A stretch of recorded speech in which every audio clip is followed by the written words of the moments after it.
you could generate an AI generated script and then walk that into like an AI generated like video sales letter. So like that's where you just record your pitch, but then it makes slight customizations to like how your mouth is moving and the sound that's coming out of the speaker, so that it sounds like and this is imperceptible, like that you cannot tell that this is not a fully customized AI, letter at scale.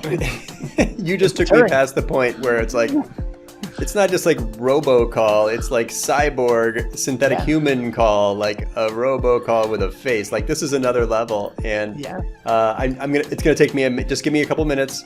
I'm going to remain calm, thinking about the implications of this in sociology and politics and like the way the world works. But I get it, Larry, and I love your brain for thinking beyond, what the typical marketer is doing here. So thank you for the insights, if nothing else.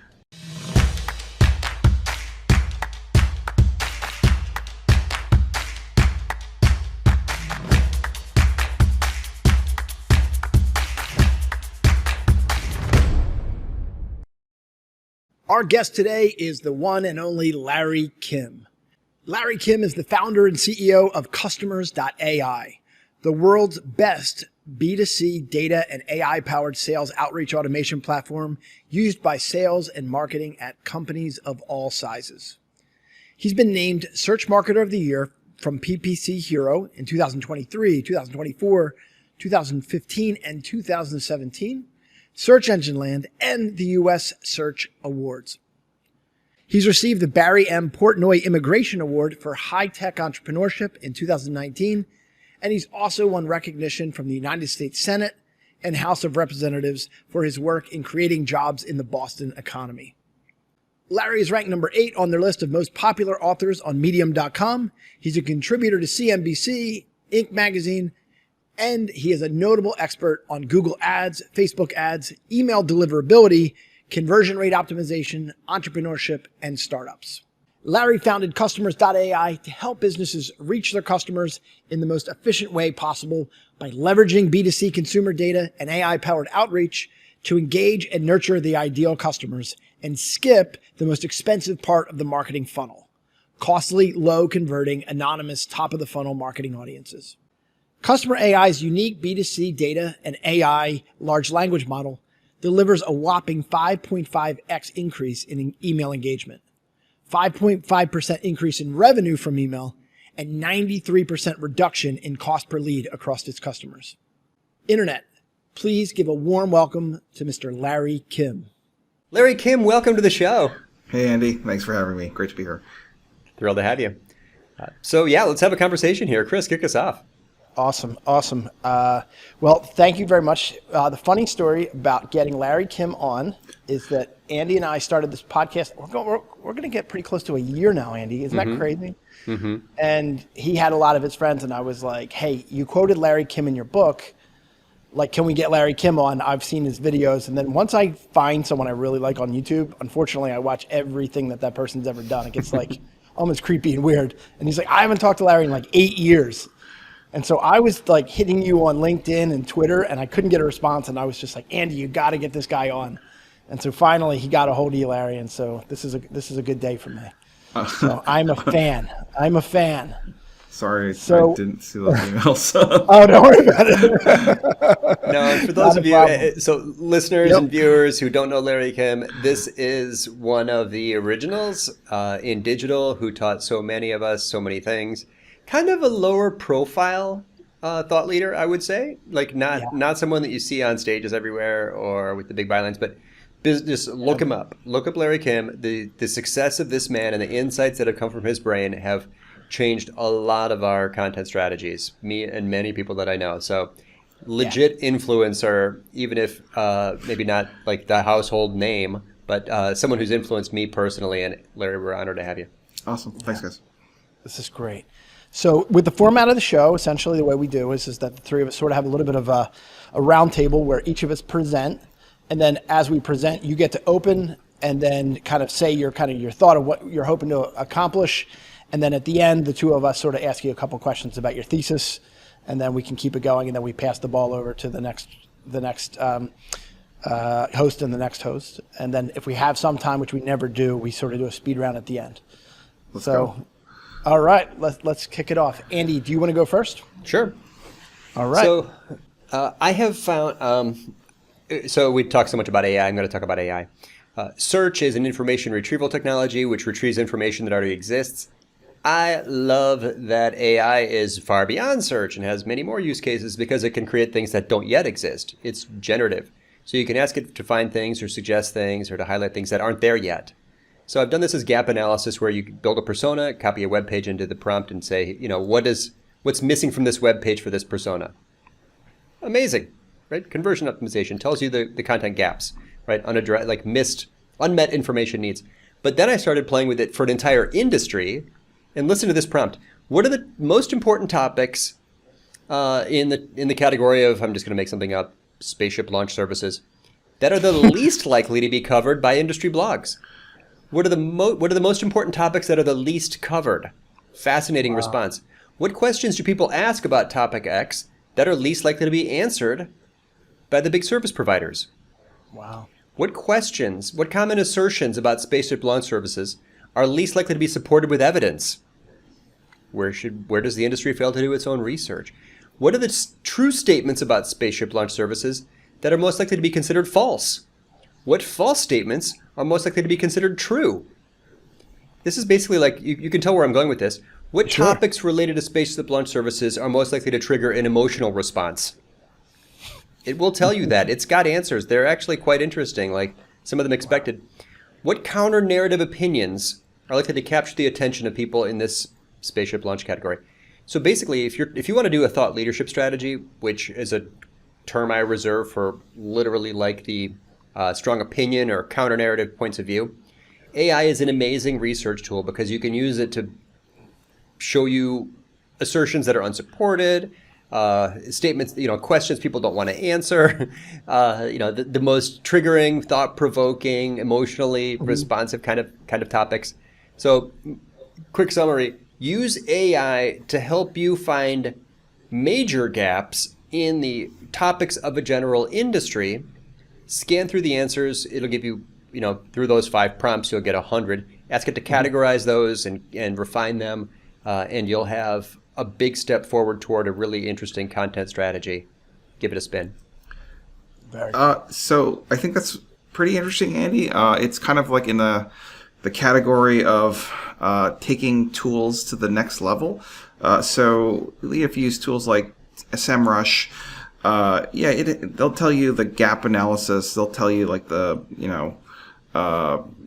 things that are competitive or not competitive, which is kind of what you're describing. I think what you're describing is just taking another step further. So like usually these products, these tools, they kind of give you a little bit of insight, and then you need to, in your head, process and synthesize and think about that insight in order to make it actionable. And what AI is doing really well is it's actually taking that step and automating that. So you can probably go through a tool like SEMrush and look at all their features and functions and then kind of brainstorm how to take it to operationalize those insights, those gap analyses, those topic suggestions, those title suggesters. Oh, I love that idea. Just go through the tools and look at the features of the tool. Yeah.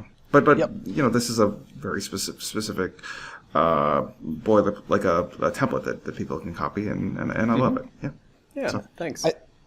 I think one of the things you're going to see in all of those software programs is they're going to start to have a natural language prompt box on the right-hand side where you're able to talk to the data back and forth and back and forth. Right now, it's almost like when I do stuff for what you're saying, Andy, is I almost have 2 screens open because I'm using real data that's like, proprietary and basically calculated by SEMrush. And then, I'm also looking on, a tool like ChatGPT or something like that. What I think that ChatGPT does for me is it conversationally allows me to ask like one more question. You ever think of like that process where you're like, how to get to why? You have to like ask yourself 7 whys to get to the real answer. I think that's pretty cool of how you're sort of doing it. It's like, you're not going to get this in one prompt. You know what I mean? The prompt is going to lead to another prompt, into another prompt, into another prompt. And then the gold is how far down the rabbit hole you want to go. My question for you, though, and this is just a problem that I have from an SEO perspective, is I'm still in this like cluster mindset. I'm trying to create cluster content. When I dig deep into that depth of stuff, a lot of times I don't have the keyword volume to support that page. Oh, yeah. And I especially don't have the spoke pages that go around to it. And so like, I run my editorial calendar by my business partner. He's like, great idea, no search volume. I was like, but it's a great idea. Yep. Well, that gets straight to my little thesis about the difference between search and social, and that there are some topics that are great for search because they answer questions and people are trying to find the information. Other topics that were great for social are the more visual, the more collaborative, the more emotional, and often with zero search, like no interest at all. That's kind of where I started, was like search retrieves things that exist already. These topics are things that are deliberately trying to fill gaps. I wouldn't expect almost any of these to get traction in SEO. But they're exactly the kind of thing that would get traction in social because they're conversation starters. I'm trying to find a gap in the conversation and jump into that gap. So of all the promotional channels for topics, for content that would come from these topics, I would expect search to be very weak, but social to be very strong. Yeah. Thoughts, Larry? Nothing new specific to AI. Yeah. I think one of the things backing up, one of the things I was trying to say is I just watched this video by Brian Dean. I don't know that you guys know. He had Backlinko, and now he's basically has his own personal branded stuff. He's trying to do it to kind of celebrate exploding topics. But he was talking about a very similar topic to you and I were talking about, the psychology of a backlinker. And he coined the phrase journalistic keywords. And one of the things he said, and this is very interesting, is just like every time a journalist writes a new piece of content, the validation of why the journalist wrote that article usually comes down to a quantity or a number.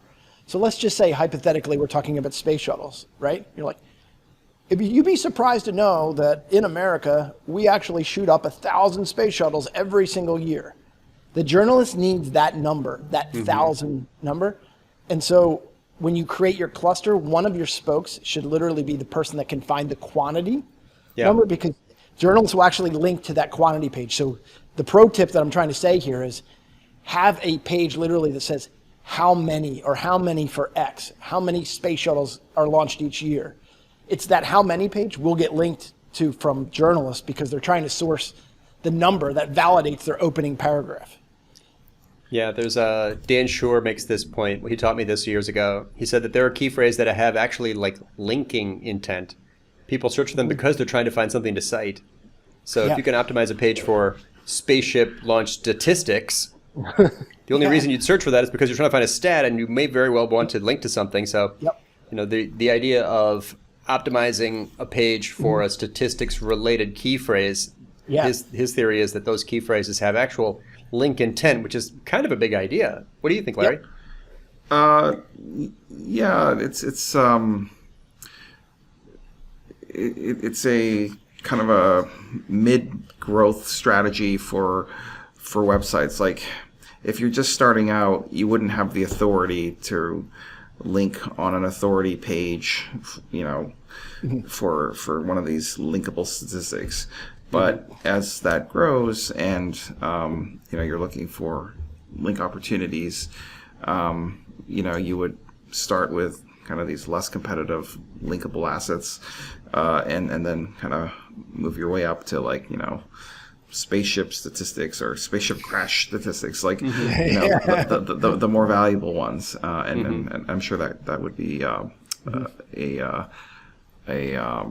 interesting growth strategy, although not that interesting from the perspective of like when I do a link building exercise, I want to generate like a lot of links at one time.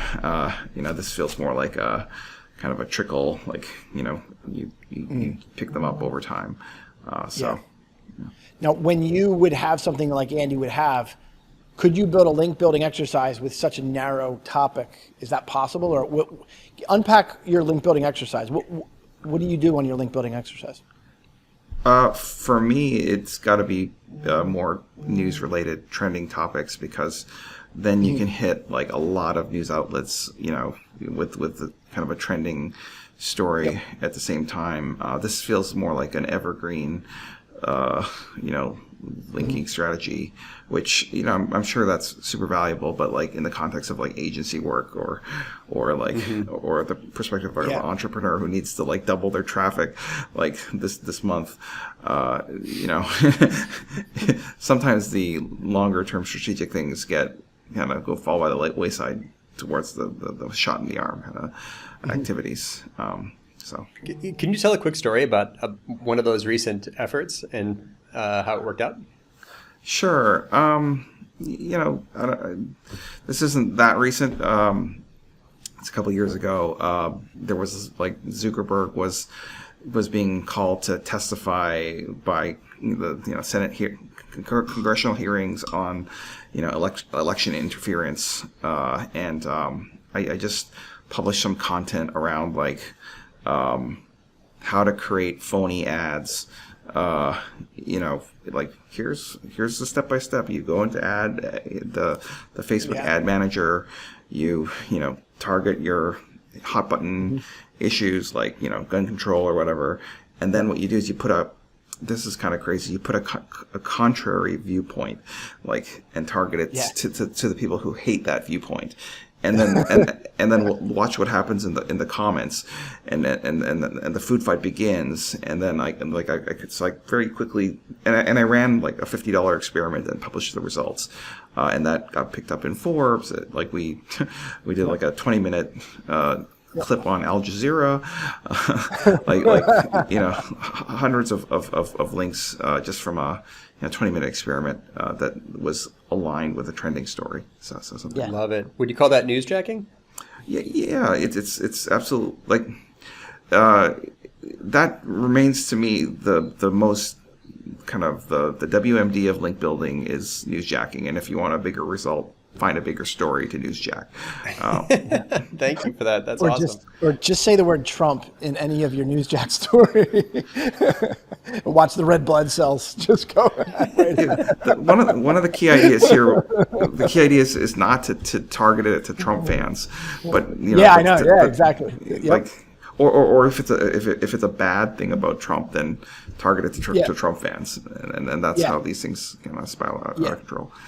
But like in our space, you would do the whole, and this was so famous and it used to drive me nuts, is the SEO is dead mantra, because the people that open it are the SEOs. You know what I mean? Like, yeah.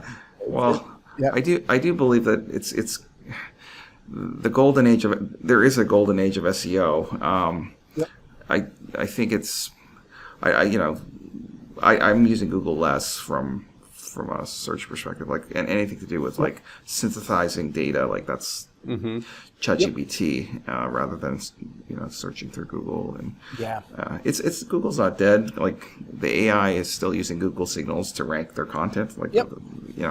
It's just taking a different form. Yeah, I was using that as an exaggeration of those were a million articles came out that SEO was dead. I know. Yeah, you know what I mean? To basically get the people, you would think the people that are actually looking at it were the actual SEOs. So you were saying make a counter argument and then sell it back to the person who would actually be outraged by that article. Yeah, it's be deliberately provocative. Yeah. Yep. Yeah. All right, cool. Larry, do you want to go next? Sure. You can share your screen if you want. You have some things to show, right? I mean, we can just talk through it. It's fine. Okay, cool. The growth strategy that I'm employing to grow my business, and as well as my several thousand customers, is this idea of kind of revolutionizing the email marketing strategies. So this is not an SEO thing, although they're related. The big idea that I have is that there's a ton of leverage in just sending out emails to the ideal target ideal customer persona, like the ICP of your business. So think about, who are the types of people who would want to buy your products and services, and just email them. Okay. Now, the problem with that is it doesn't work per se, like, you end up getting a lot of spam reports, and it just goes straight to spam. And so that's why people don't do that. Okay. But what I've been finding over the last 2 years is that there is a way to make this work. It just requires a little bit of tweaking in terms of the approach. There's kind of 3 components. The number one is that list of people that you're going after, tie in some kind of an intent signal in the data. Okay, so like instead of just a list of all the marketers in the United States, it could be like, all of the people who are marketers who recently visited your website. So now there's like a lot of intent there. And my company, customers.ai, actually, that's one of the things that we do. We can figure out who visited your website and give you their name and phone number and email. Okay. But just by having an intent signal rather than a vanilla kind of list, that dramatically boosts the engagement, which is one of the things that helps email deliverability. Like low engagement scores, that's kind of like a express ticket to the spam folder. The second idea is like there's all these like deliverability tools. So if you think of like the promotion filter as sort of like an AI that classifies if email is spam or not.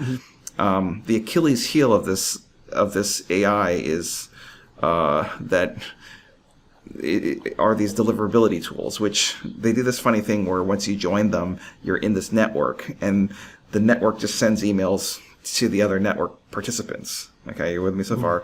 And when something goes into the spam, this stupid program, it pulls it out of spam.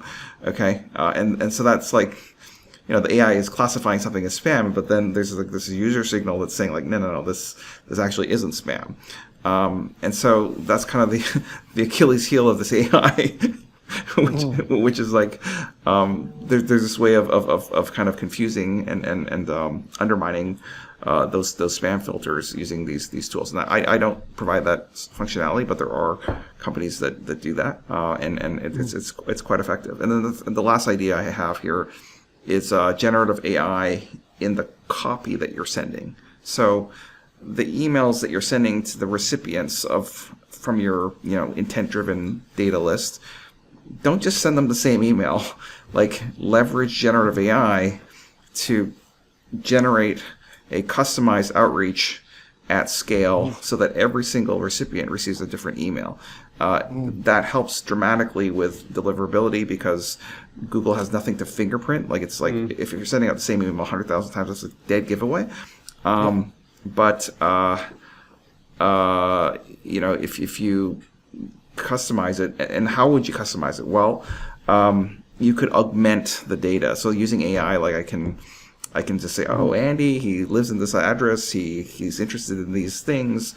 He has this family structure. He's like votes this way. Like there's like the customers AI, like my platform can kind of enrich your understanding of an individual and then subtly customize the outreach in ways that kind of will more likely resonate with what we know about that individual's identity. And so that actually generates like 60-70% open rates and click rates, which is insane. Wow. So insane. I'm calling this intent-driven outbound emailing.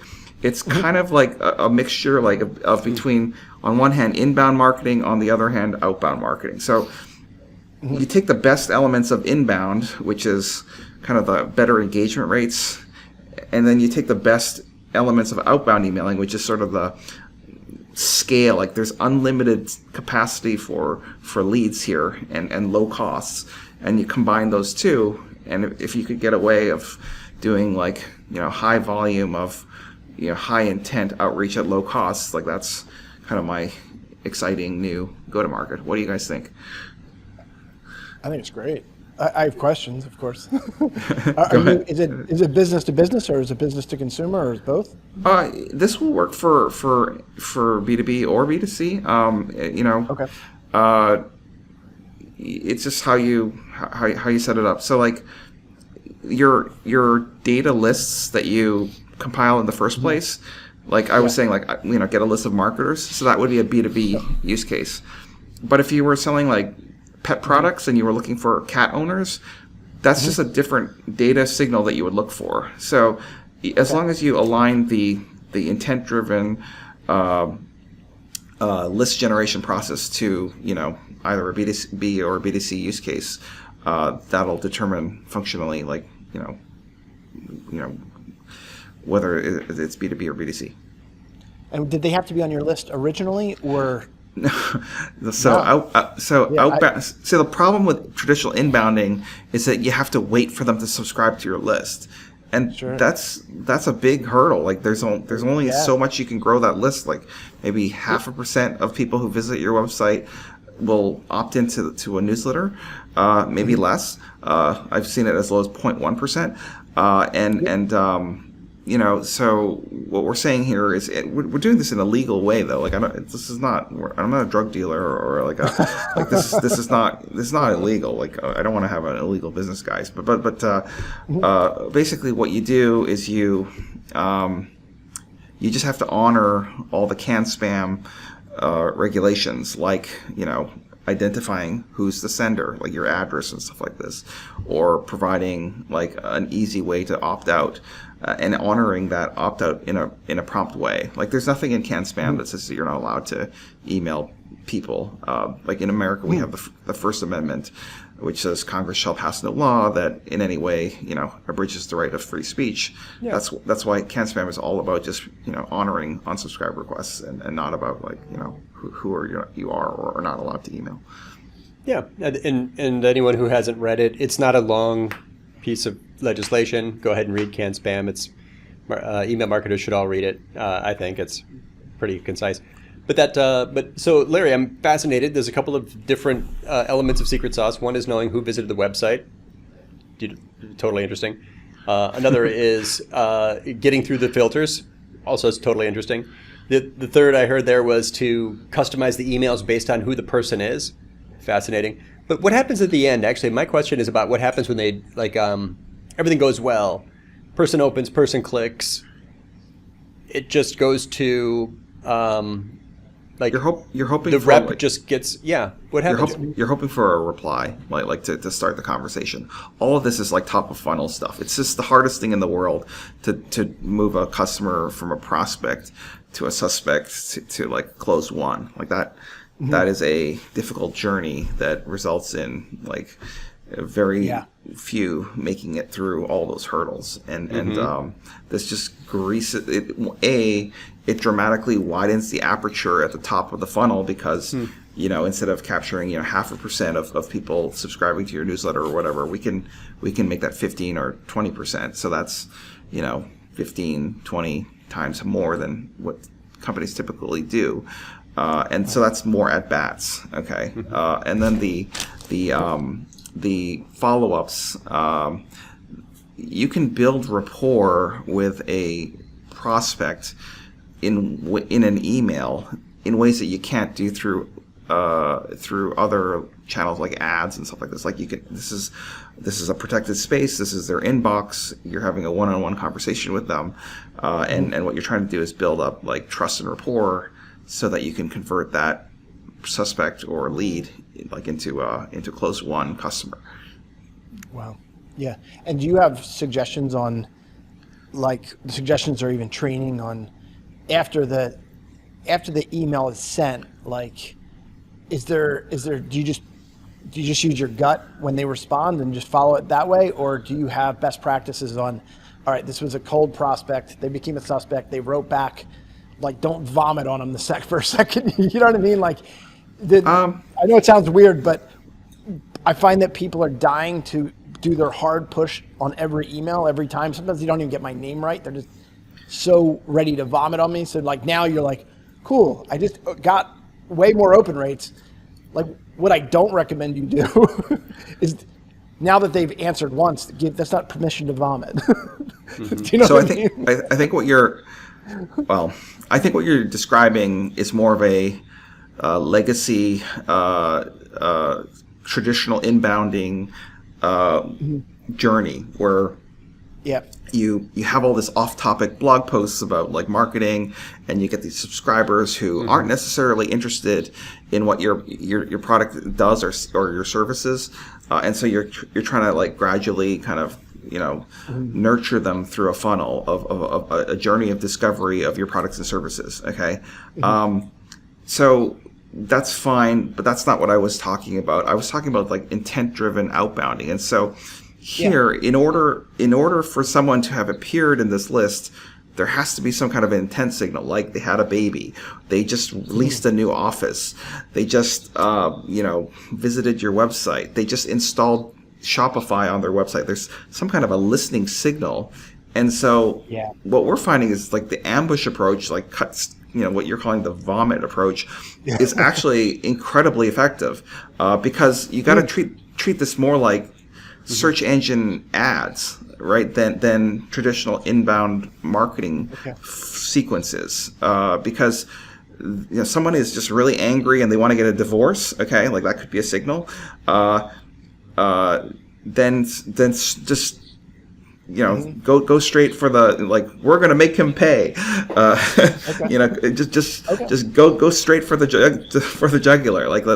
In fact, that's one of the advantages of this kind of emerging modality of email marketing that I'm trying to popularize, which is that you don't have to have these like 2-month long journeys of discovery. You can actually, because the intent is there, you can just pitch your products and services more overtly, early on, while reflecting your ideal value proposition, your unique selling proposition, while reflecting back their identity, their interests through the generative AI, which is kind of clever. Yeah, if you compare it to ads, I mean, people don't mind ads if they're very relevant. Yeah. What people don't like is irrelevant stuff. Right. People don't like my LinkedIn inbox, which is like I get ridiculous messages like, "Hey, we identified you as one of the top PPC marketing companies in the world." Like, we don't even do PPC marketing. How did I get on your list? Like, do you know who I am? Did you look at anything that I've ever done? Yeah, that's annoying. But if it's very relevant, like, "Hey, saw that thing you did, noticed you were part of this," like, now you've got my attention. Yeah, so that's the key to making this work. One of the fundamental pillars was this idea of thinking about what are the signals that your ideal customer persona gives off immediately prior to becoming an ideal prospect. And then, like the examples I gave was things like, if you're a furniture company for offices, like listen to the funding events. Those are the people who are going to expand their offices and buy a lot of office furniture. Like just, if you're an e-commerce agency, like listen for companies that install Shopify, or et cetera, and that, and then work that into the copy, like, "Hey, congratulations on the funding," or congratulations on your new Shopify store. So it makes it sound like this is not just an automated email, which it is, but it's automated and customized at scale. Does it go into draft mode first? Do you get to review it, or does your machine just send it? There's various levels of automation.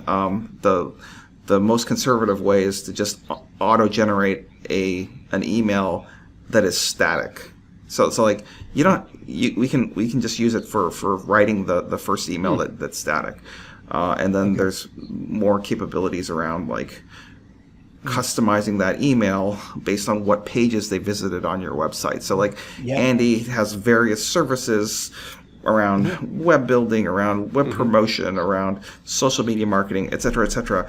Why not customize these outreach emails based on like, oh, I saw that they visited this page, therefore they're probably not interested in this other thing, like that kind of stuff.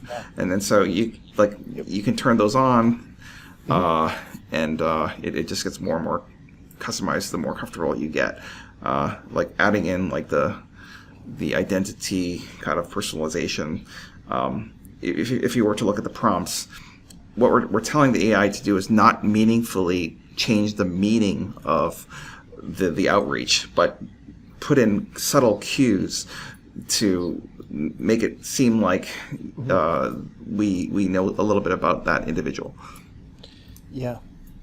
I used to do something with HubSpot where if I found that someone was in an awareness page or a consideration level page, I would create we call them target pages, assuming they had a cookie on their computer, which you just said was a huge problem, and that was the problem, is it didn't send out enough emails, but I'll get back to that. If they went to an awareness or consideration page on our website, when they left, the email that automatically generated out to them was more of a decision level piece of content, assuming that it's pushing them further down the funnel. Awesome idea, really great, worked when it worked, but very few emails. I had very few emails, very few cookies on people's computers to generate it, so the volume was never there to prove a really good significant case. Andy, how many visitors go to your website in a month, approximately? Oh, we have a lot of highly visible articles, so it's got to be maybe 50 to 70,000. Yeah, that's the same with me, like 100,000 visitors a month. So like, you know, if you can ID 20% of them, that's like, you know, 10, 20,000 for you and I. This is a very powerful go-to-market. Now, you could argue that, okay, 20,000 suspects that's a lot of noise. Like what we really want to do is kind of figure out who's the kind of the diamond in the rough, the unicorn amongst the sea of donkeys. And the answer is like you start adding filters. So like maybe the filter would be like people who stayed on the website for more than 20 seconds, right? Because there are a lot of people who just bounce in 10 seconds or less, and you should probably just ignore those people. Another filter would be like, you know, what other high value pages did this person that's the one visit? I want to talk to the 5,000 people who landed on the service page. Exactly. So like you could start saying like, you know, now I know that they came in through this inaugural interest, so that'll kind of dictate the tone and the content of the outreach. But I won't email them unless they also get to like a pricing page or spend a certain amount of time on the site. So it's I'm not trying to just generate emails for the sake of generating emails. It's you know, we're trying to generate sales is the bottom line, and these, you know, in outbounding, less is more. Like I'd rather have, you know, better qualified emails than a crap ton of unqualified emails, and so we do that as well. I find that all the time, and I'm sure you get that too, Andy. Is that that's how I found you? Is I DIY'd all your stuff. I'm not a good candidate for you to send those emails to me. You know what I mean? Like I'm not that guy. Yeah. You know. Right. But if I was the type of guy on your service page, you know, Larry, what about video? Is there a trigger that you can do that if you get to end watching a video, you can send an email? My product doesn't do this, but there's tons of opportunities to leverage AI in that. Remember how I was saying there's three parts? The third part was leveraging AI in the generation of the pitch. In the pitch generation, yes. So one is generating the email or a sequence of emails. Like, but why stop there? You could generate a shorter text message and send that. You could generate a shorter message and use one of these AIs that convert text to voice. Okay, and these are incredible. It sounds perfect. Like you can't tell. Okay, so an AI generated text to an AI generated voice, and then we could drop that into someone's voicemail box. Okay. Or you could generate an AI generated script and then walk that into like an AI generated like video sales letter. So like that's where you just record your pitch, but then it makes slight customizations to like how your mouth is moving and the sound that's coming out of the speaker, so that it sounds like and this is imperceptible, like that you cannot tell that this is not a fully customized AI, you know, letter at scale. You just took me past the point where it's like, it's not just like robocall, it's like cyborg synthetic human call, like a robocall with a face. Like this is another level, and it's gonna take me just give me a couple minutes. I'm going to remain calm, thinking about the implications of this in sociology and politics and like the way the world works. But I get it, Larry, and I love your brain for thinking beyond, what the typical marketer is doing here. So thank you for the insights, if nothing else. Yeah, look, this is my big claim here is that the way that you're doing email marketing is probably not as great as it could be. And what I'm suggesting here is that there's ways to leverage AI to kind of overcome deliverability challenges, list generation challenges, as well as content generation challenges. And when you combine the three, it's transformative. Like, look at our case studies. Like, these people are printing money. Like, and the thing about this is, like, the alternative to what we're talking about is just so ripe for disruption. It's like ads. Like, so that's where I come from. I was doing Facebook and Google ads, and those were a great go-to-market for a decade. But like, those 5-cent clicks are now $50 a click. So it's just harder to justify, harder to generate returns, because every 1% increase in cost per click is a 1% decrease in return on investment for that client. So it's just I think nothing wrong with SEO. In fact, this is very complementary to SEO because it lets you extract more value from the content that you've already ranked for. But for me, rather than trying to build a new, like, my last business had a website that had 4.2 million links pointing to it from 100,000 domains. Like, rather than me trying to recreate that from scratch at this new business, my go-to-market is doing targeted outbounding. Yeah. Love it. Larry, thank you. Hey, Chris, we need to get to some of your latest. I want to hear, I know it's good. I've been looking forward to it. And I think you're going to show off some new things here. My topic essentially is trying to use AI tools to try to reanalyze and optimize your content, your existing content. And so obviously, if Google is basically saying the ranking factors come down to EEAT, and people are creating a ton of spam content with AI, if the ranking factors are true, that is EEAT, and so essentially that's experience, expertise, authoritativeness, and trustworthiness. What I was able to do is I was able to get all of the ranking factors from Google. And so basically what I said is, hello, I'd like you to help me analyze the following article with Google EEAT standards. I'm uploading the following standards and give it a scale of 1 to 10. And for each of the EEAT standards, experience, expertise, authoritativeness, trustworthiness, if the article scores below a 6 in any category, I'd like you to give it a bulleted list of at least 4 ways to improve that article for that particular category. Do you understand? And then, and it says, yes, I understand. I'm gonna basically analyze it. You tell me when to begin. And so what I do is I took those standards and essentially I had to put it in text format. This doesn't work as good in ChatGPT yet, so I'm using Anthropic's Claude. And so what I was able to do is I upload this in a text format. Actually, this was actually a PDF format. And then the next thing I did is I uploaded the article I wanted it to review. Unfortunately, I did have to upload it in text format. It's kind of a long story. But what it was able to do is it was able to analyze all of this information by saying, I want you to rate this on a scale of 1 to 10. Again, review it against the 4 categories. And from there, it gave me all of this information here on how to improve that particular article. So I take those notes, I send it over to my development, my content team, and that's where I really come out with some really great results. Other things that I did, give me 1 second here. Actually, you can't see it here, but one of the other things that I was doing is I'm toying around with this new thing that I've seen.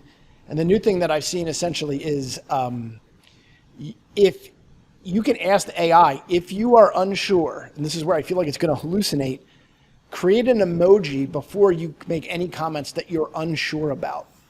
And so far in the experiments, it will actually do that. And so that's one of the things that I'm trying to do, is trying to eliminate some of the hallucinations that might creep in and literally just ask the AI, are you sure?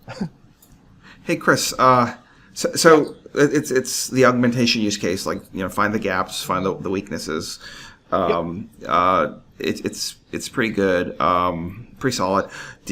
What about just taking the output, so the recommendations, and then just running like an auto GPT? So like this is like a sequence of prompts, as opposed to individual prompts, and just say, now here's now make those changes to the content, rather than sending it to your content team. That's a great question. I mean, if what auto GPT are you using now, Larry? Are you, because there's a couple different ones. There's Baby GPT and some things like that. Which one do you use? I wasn't aware that there was multiple auto GPTs. I'm just using the first one, whatever that is. Yeah. Oh, you don't know the name? All right. I haven't really thought to use the auto version. I've been doing it. It's so funny to say the slow way, using AI. I know. We're talking to Larry Kim, so he's going to scale any idea we suggest. But exactly. So Larry, so the next steps beyond that would be to have it run that like a script against all of your stuff, and then rewrite the stuff, and then update the stuff, and then go to lunch. Just kick up your feet and let the profits roll in. Like use a. I don't know if this exists or not, but like, these plugins for GPT, like maybe there's a WordPress plugin that will allow you to make edits to the content at scale, and then so you've done the analysis, right? So connect it to an output. This is like two service providers and a software guy walk into a bar. That's what this conversation is, right? So Chris and I are service providers, and we have clients, and we're always thinking about like that intermediary step of like approvals and process and team. But you're on the next page thinking like, yeah, that sounds good. Turn it on. Is it automatically done yet? I told you to turn it on. Like, I appreciate the perspective. But this is identifying content gaps. Like people like me and Chris get to that point where like, oh, good, this was useful. Like, oh, that was interesting, because in a lot of cases, he and I have to talk to people about it. Yeah, because it's maybe not even our content. Of course. I think your prompting, Larry, is clients. probably. I think your prompting, Larry, is probably a little bit more next level than mine. And so, if I was to be honest, like I use the AI to improve it, but I don't know whether I just like the sound of my own voice or not. But I rarely get anything back from the AI that I don't add my sauce on top of it. Almost every single time. I know you can do it at scale, but it always gets me going, and it gets me started, and it helps me by 30%. But I feel like the reason why I don't do it at scale is because I just feel like I just always hyper personalize, maybe to my own detriment. I think you're right. So if you look at my website, you won't find any auto-generated articles, but that's not to say that they haven't been augmented by AI. Good. Okay.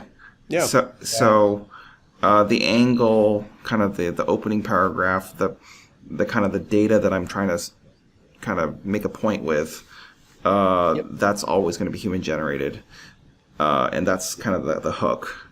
But then if you scroll down, like, how is this a 5,000 word article? Like, exactly. Well, oh, Larry, you have so much time. Well, if you scroll down long enough, there's like all these FAQs that that cast a wider net, that fill in the gaps, that do all the things that you're talking about.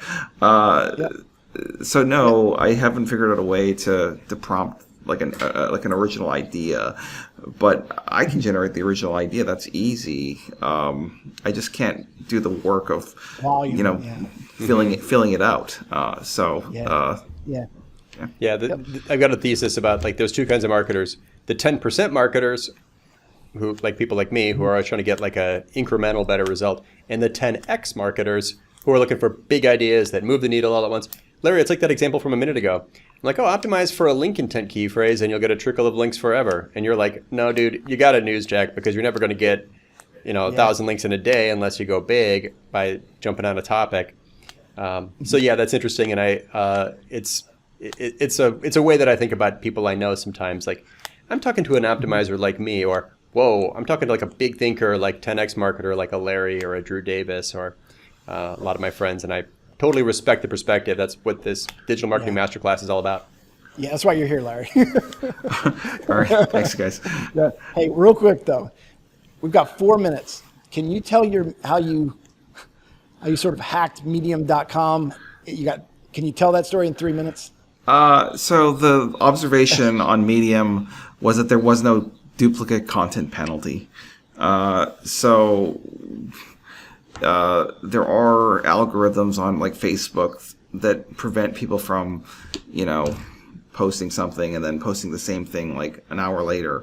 And so I had a kind of a library of a couple hundred articles, and there was a period where I was treating Medium more like Twitter, like just publishing stuff every 15, 20 hour rather than once every few days. And it was just observing that the algorithm didn't seem to have any problem with that, and so that accrued more visibility and more followers, which you get into this virtuous cycle where you can generate more followers, which increases the reach of these articles that are being put out at a lightning pace. And nobody really goes to there's no like Instagram wall of articles where you can kind of look at the photos and say, oh, wait a minute, this is the same photo. You see what I'm saying? So like just it has everything to do with, they've closed this loophole, so you can't copy that at this point. But I have the followers now. But it's about examining how the algorithm works and what are the vulnerabilities, and when you find that vulnerability, you drive a truck through it, and like. So well played, sir. Fair play to you. Yeah, I'm really sad this time's almost over. So we're at our time now. So thank you very much for joining us, Larry. Like Andy said, you are a 10Xer. So tell us a little bit for our users how they would find you or to speak to you at customers.ai. Yeah, we have an awesome product at customers.ai. Figure out who visited your website, like 15-20% we can identify, send them emails. There's a free trial, 50 free leads. You can identify 50 leads and follow up with them. It's customers.ai.com, and I'm on Twitter, Larry Kim. All right. Well, thank you so much for joining us as well, Andy. It's always been a pleasure. So to our listeners and viewers, thank you. Do all the standard stuff, subscribe, notification bell, all stuff like that, and we'll see you next time. Awesome. Thanks Larry. Thanks, Chris.